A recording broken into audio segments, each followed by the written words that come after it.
Well, yeah, but so this is the thing, and like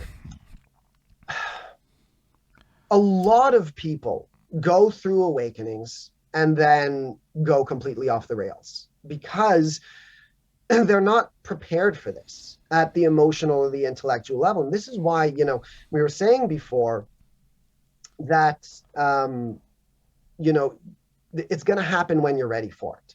Because, I mean, some people aren't necessarily ready for it, but until that time anyway, your brain is protecting you.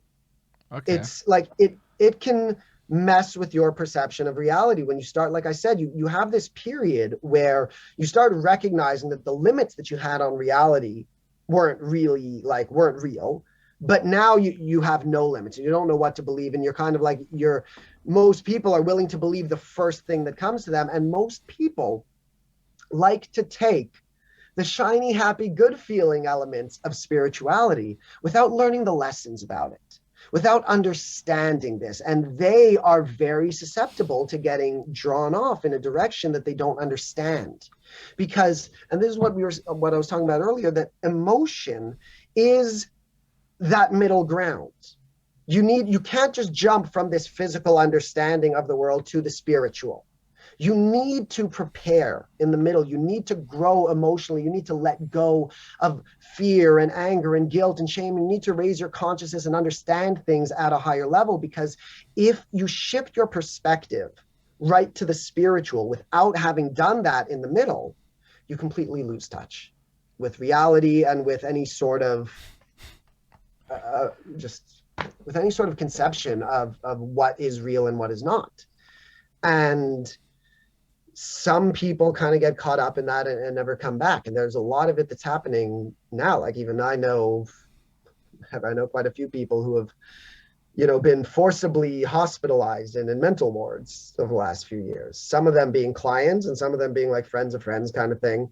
Um, and when you experience that, like it perpetuates, it makes it even worse when people start treating you like you're insane. That's the whole kind of gaslighting thing. Anyways, Hold um, up. I don't want to go like in a way that exposes your like anecdotes or your personal side, but are you saying that like as people try to cope on their own healing journeys, the level of opposition towards this kind of journey can quite literally in some cases, depending on how people manifest this, go that far with it, like locked up in a ward by like forced hospitalization and things like that?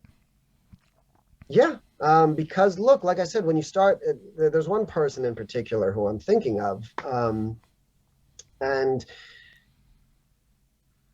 yeah, going through this kind of awakening while at the same time, like he wasn't emotionally prepared for it. And, with everything that was happening in the world and, some drug problems and all that kind of stuff, he got really swept up in a lot of paranoia and a lot of conspiracy theories. And that was his story. But then there are other people that I know and clients of mine who didn't quite go off the rails in that sense. It's just, look, when you start going through this spiritual awakening, people who start experiencing spiritual phenomena, something like it on that end, like I said, when we go through it, we tend to be very emotionally vulnerable. And when we don't understand what we're going through, and we try and express it to other people that can't understand it because they haven't gone through this awakening, and we don't understand that they can't understand it, and we're in a lot of pain, and it just keeps cycling and going around and around. People's families don't know how to help, you know so a lot of them, they do get hospitalized. Not usually, it's not like a long-term basis for most of them, but they're like, we get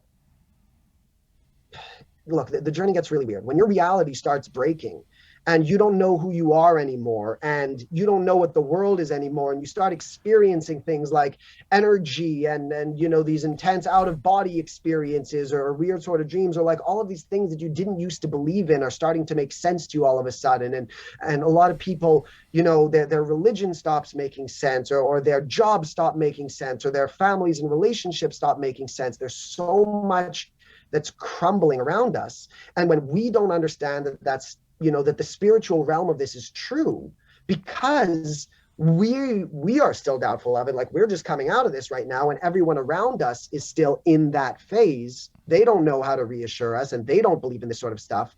It's like, imagine being the first person in your town to ever go through puberty.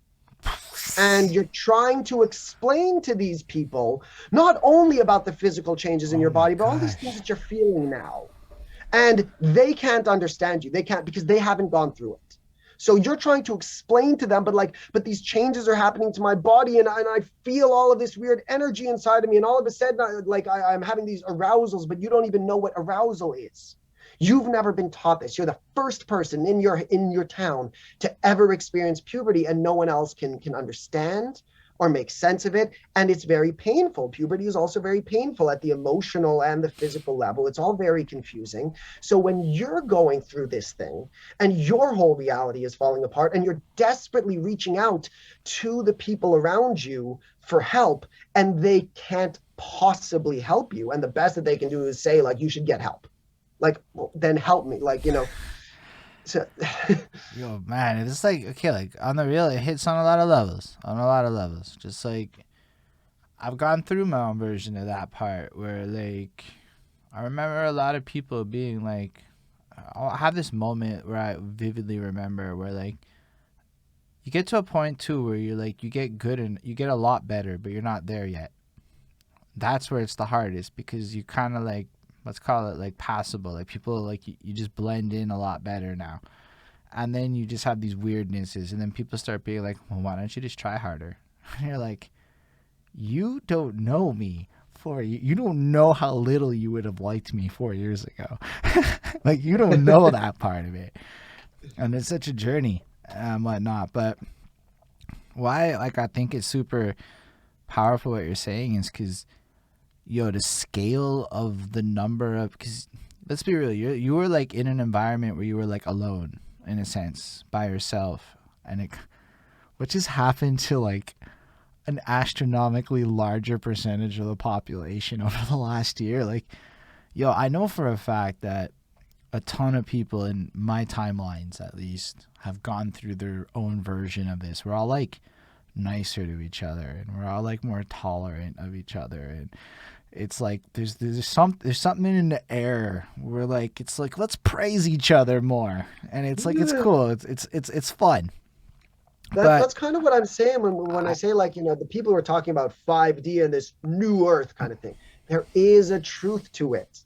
It's just that, like, okay, when you over spiritualize the concept and think we're all going to be standing in a giant ray of light, like, no, it's not that. But we are reaching a point where more and more people are just connected and kind, and, oh, let's praise each other. And when you combine that with the level of technology that we're just about at, you know, there is such potential for more or less a paradise on earth. It's going to take a long time, but like, I'm very optimistic me about too. the future of humanity. I do think though that the growing pains part's about to kick in the full scale, because what you just described, right? Like, imagine the number of people that are about to kind of like go through weird shit in their own circles. Like, yo, one thing that really happened to me over the last 3-4 years is I barely know any of the people I knew 4 years ago. I don't. They're not my friends no more. They're not really in my circle. Chris Chrome is there. Shout out Chris Chrome. Shout out Bonnie. But like, most people back then, with some exceptions, are not really there no more. They're like there, but they're not really there. Like, they were there, you know? Like, and it's all these new faces and these new energies that I was finding myself looking for.